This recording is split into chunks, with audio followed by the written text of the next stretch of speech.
Licenciado Carlos Andrés, es un gusto tenerlo acá. ¿Cómo está? Bienvenido.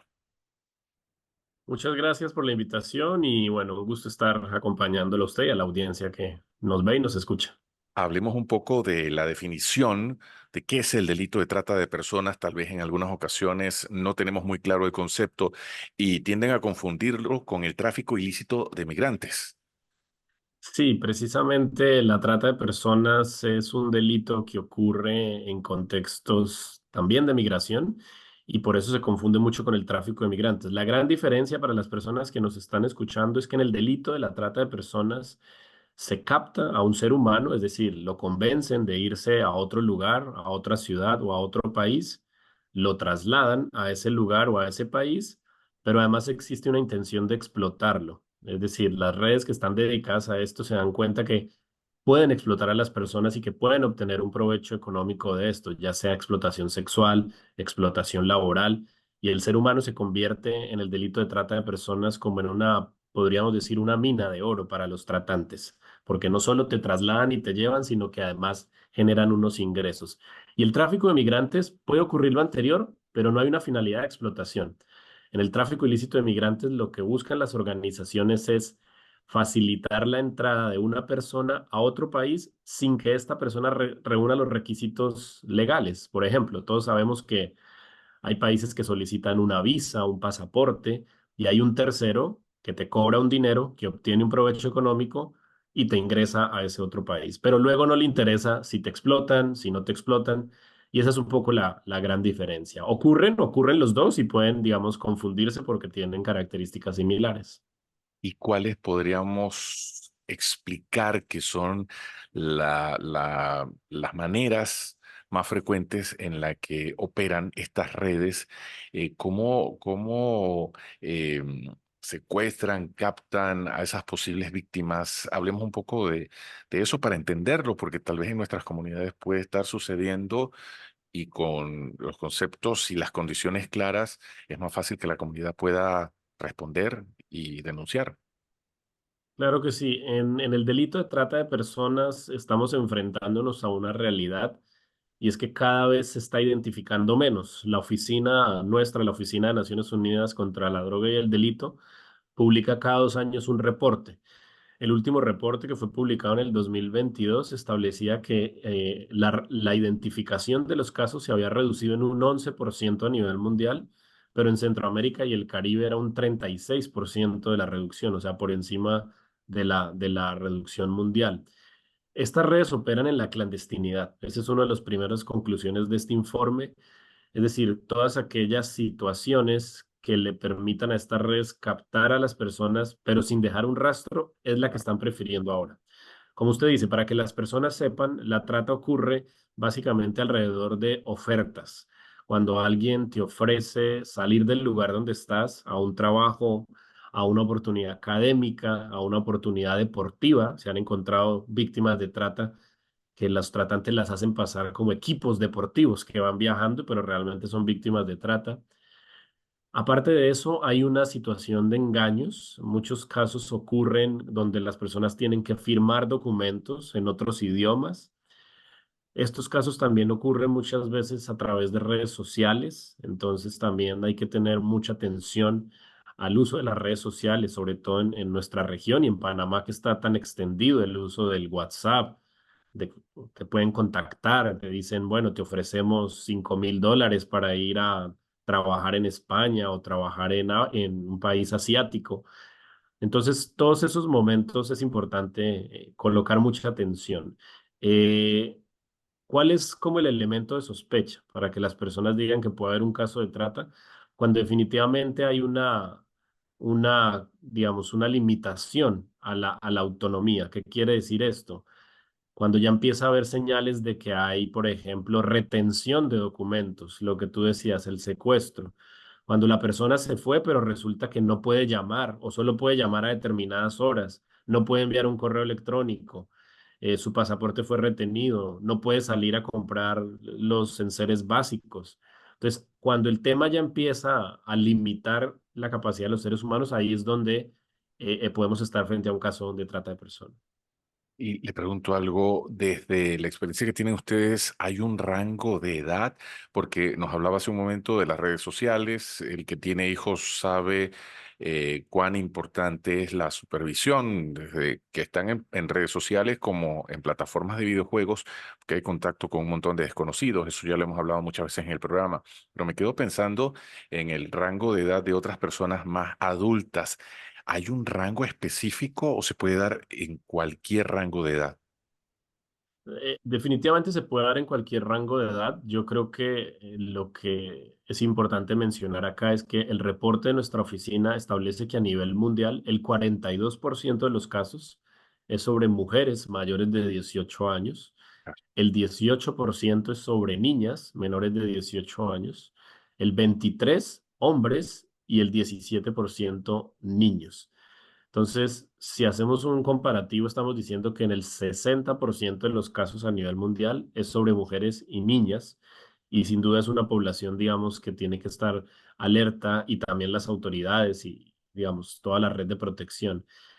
Rangos de edades, concretamente, como usted lo menciona, en edades escolares, muchas veces toda la captación a través de redes sociales es evidente, por eso es necesario no solo alertar en el buen uso de las redes, sino también brindar mecanismos de respuesta, ¿no? Que los colegios, que las universidades tengan rutas establecidas, qué hacer cuando sucede un caso de estos, porque el caso puede ocurrir, pero hay una realidad en la trata de personas, es que si no se da una respuesta oportuna, rápida, el caso fácilmente se puede perder. Es decir, tú en 3 horas puedes estar en Chiriquí o puedes estar en Ciudad de México.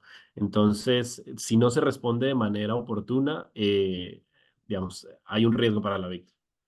Quiero preguntarle, ¿qué pasa desde las guías de protección que ustedes puedan manejar u otras organizaciones como principales recomendaciones si una persona llega a estar en contacto con un tratante? Además, ¿qué hacemos nosotros como vecinos si reconocemos que una persona próxima está siendo víctima de trata? ¿Cuáles serían esas señales de alerta, las banderas rojas a las que le debemos prestar atención?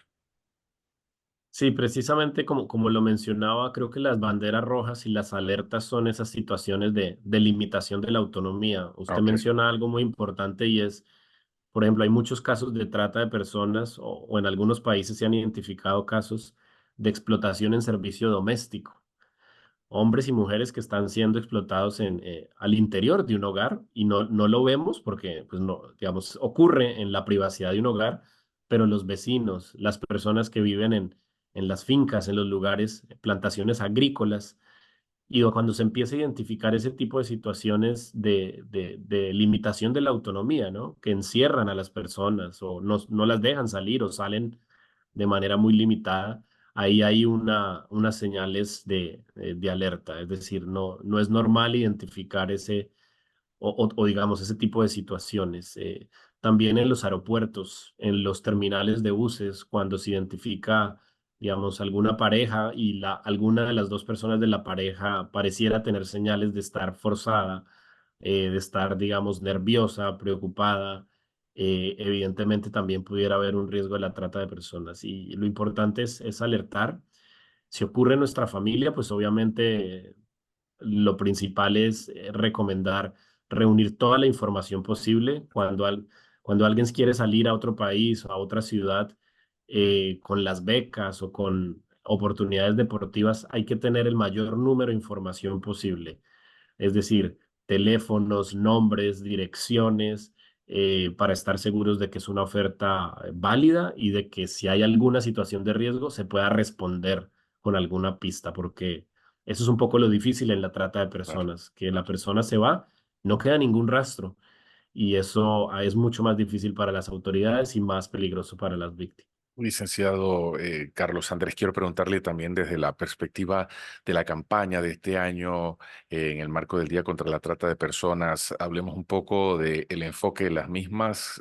Leía por allí en uno del flyer, no podemos dejar a ningún niño o niña atrás en la lucha contra la trata de personas y también hablar un poco del trabajo que realizan ustedes en la Oficina de las Naciones Unidas contra la Droga y el Delito. Sí, concretamente, como usted lo menciona, el 30 de julio se conmemora el Día Mundial contra la Trata de Personas. Básicamente representa una oportunidad para que cualquier persona, cualquier gobierno, cualquier medio de comunicación manifieste su rechazo a esta forma de esclavitud. En este año, la campaña que se está promoviendo alrededor del Día contra la Trata de Personas es no dejar a ningún niño o niña atrás.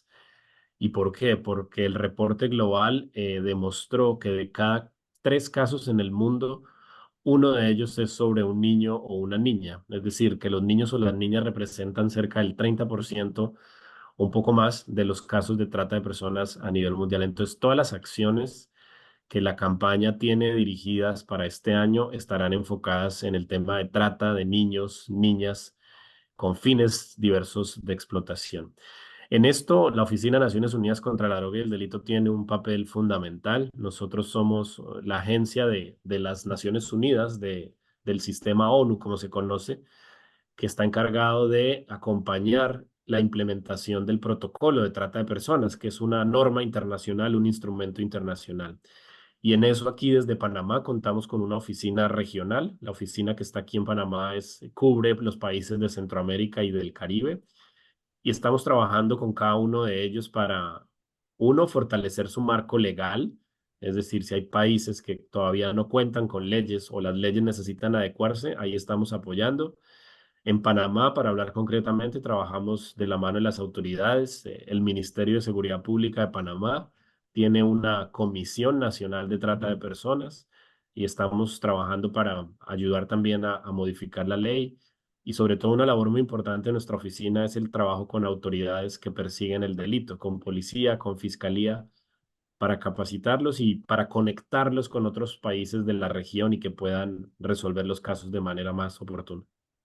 Bueno, nosotros agradecidos porque ha sido un repaso importante desde las cifras, pero también desde el trabajo que vienen realizando y también la invitación a que todos nos podamos documentar, aprender, estar pendiente de nuestro entorno, porque ante una situación como esta que se pueda estar dando, podamos tener claro, eh, a ver, qué podemos hacer. O sea, además de reconocer a dónde denunciar eh, y de alguna manera romper a través de uno de esos eslabones la cadena que afecta a tantas y tantas personas, vidas. Me quedaba pensando, por ejemplo, cuando usted enumeraba hace un momento las edades, pueden ser cualquiera de nuestros hijos, de nuestras hijas, de un familiar muy cercano, entonces tenemos que involucrarnos. Así es, esa es la invitación a involucrarse en esta campaña. La campaña, ustedes pueden buscar en redes sociales, campaña Corazón Azul o campaña del Día Mundial contra la Trata de Personas y están todos los materiales disponibles, pueden descargarlos para colocar en sus redes sociales. Hay marcos de fotografías o photoframe, como se dice, para usted, digamos, sumarse a la campaña desde sus cuentas de redes sociales y sobre todo informarse, ¿no? Como usted lo menciona, no estamos exentos a que un familiar, un primo, una prima, un hermano sea víctima de este delito.